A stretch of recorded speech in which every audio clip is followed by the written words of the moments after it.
शुरू करो, डालो बुनियाद, घर महल नजर आएगा। वंडर लाइए, वंडर अपनाइए, फर्क नजर आएगा। वंडर सीमेंट, फर्क नजर आएगा। नमस्कार, मैं हूं रिजवान अहमद सिद्दीकी। आप देखना शुरू कर चुके हैं सबकी खबर। ईओडब्ल्यू ने रांची से एक ऐसे ठग को पकड़ा है जिसने बहुत शातिराना अंदाज में सरकार को ही करोड़ों रुपए का चूना लगा दिया और अब वो बड़े आराम से और ऐश के साथ रांची में कोयले का व्यापार कर रहा था। यहां वो सबको अपना नाम एनके खरे बताता था और रांची में वो विनोद कुमार सहाय के तौर पर रहने लगा था। इसकी ठगी का जो तरीका था उसको सुनकर आप भी चौंक जाएंगे। देखिए, ये ईओडब्ल्यू की टीम के बीच में ये जो व्यक्ति है, साधारण से चेहरे मोहरे का, सामान्य रूप से इसको देखकर कोई ये अंदाज नहीं लगा सकता कि ये इतना शातिर है और लोग इसके झांसे में आ जाते हैं। इसने एक नहीं अनेक लोगों को झांसा दिया। इसने जीएसटी के इनपुट क्रेडिट के नाम पर सरकार को 34 करोड़ से भी अधिक का चूना लगाया है और इसके काम करने का तरीका बहुत ही शातिराना है। इसने अपने परिचितों के माध्यम से अन्य लोगों से उनके आधार कार्ड, उनके पैन कार्ड और जरूरी दस्तावेज हासिल किए। उन दस्तावेजों को हासिल तो उसने ये कहकर किया था कि वो उन्हें ऋण दिलाने में मदद करेगा, अन्य तरह की सरकारी योजनाओं का लाभ दिलाएगा, लेकिन उसके पीछे उसका मकसद कुछ और था। उसने इन दस्तावेजों के माध्यम से कई फर्जी फर्में खड़ी कर दी और इन फर्जी फर्मों के माध्यम से उसने पूरा एक जाल बिछाया और सरकार से जीएसटी का बड़े पैमाने पर करोड़ों रुपए में क्रेडिट इनपुट ले लिया।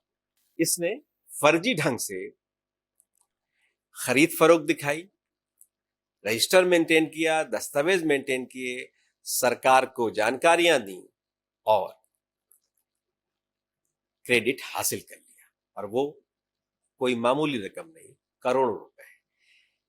इसकी ठगी का शिकार जब इसका एक परिचित हुआ और उसको जब इसका अंदाज लगा कि उसने किस तरह से इसकी ठगी की है, तो उसने शिकायत की। शिकायत में बाकायदा विभाग में जांच हुई। जांच के बाद विभाग ने ये सारे दस्तावेज और सारी महत्वपूर्ण जानकारियां ईओडब्ल्यू को सौंपी और ईओडब्ल्यू ने इस पर जब कार्रवाई शुरू की, जांच करनी शुरू की, तो जो शुरुआत में लग रहा था कि ये लाखों का मामला होगा, वो करोड़ों में आ गया और अब ये पकड़ा गया है। इससे पूछताछ जारी है, न्यायालय में भी इसे पेश किया गया है, इससे पूछताछ जारी है। अभी भी जांच एजेंसी को यह भरोसा है कि इससे और अधिक जानकारियां मिल सकती हैं। फिलहाल 34 करोड़ से भी अधिक की ठगी सामने आ चुकी है। इस तरह की कार्रवाई में आपके लिए भी एक संदेश छुपा है। हम यूं ही किसी पर भी भरोसा करते हैं, कभी ऋण लेने के नाम पर, कभी सरकारी योजनाओं के लाभ के नाम पर हम किसी को भी अपने दस्तावेज सौंप देते हैं और फिर हम उसकी परवाह भी नहीं करते कि हमने कहां, किसे, कब, क्यों दस्तावेज दिए हैं और उसने हमारे उस दस्तावेज का क्या इस्तेमाल किया। तो अपने दस्तावेज आसानी से मत दीजिए। डिजी लॉकर का इस्तेमाल कीजिए, ऐसे तरीकों का इस्तेमाल कीजिए जिससे आपके दस्तावेज अगर उपयोग हो तो आपके पास उनकी जानकारियां आती रहें। समय समय पर सर्च भी करते रहिए कि कहीं आपके दस्तावेज का कहीं किसी सिम खरीदने में, किसी फर्म बनाने में या किसी अनैतिक गतिविधियों में जो आपकी जानकारी में नहीं है, उसमें इस्तेमाल हो रहा है। उसके बारे में जागरूक रहिए और खुद भी जागरूक रहिए और औरों को भी जागरूक कीजिए।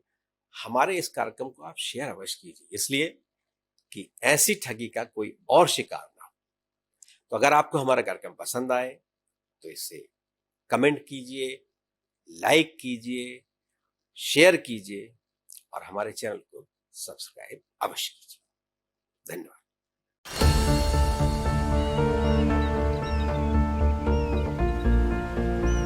जो बनकर मेरा हमसफर आएगा, सिर्फ उसी को फर्क नजर आएगा। शुरू करो, डालो बुनियाद, घर महल नजर आएगा। वंडर लाइए, वंडर अपनाइए, फर्क नजर आएगा। वंडर सीमेंट, फर्क नजर आएगा।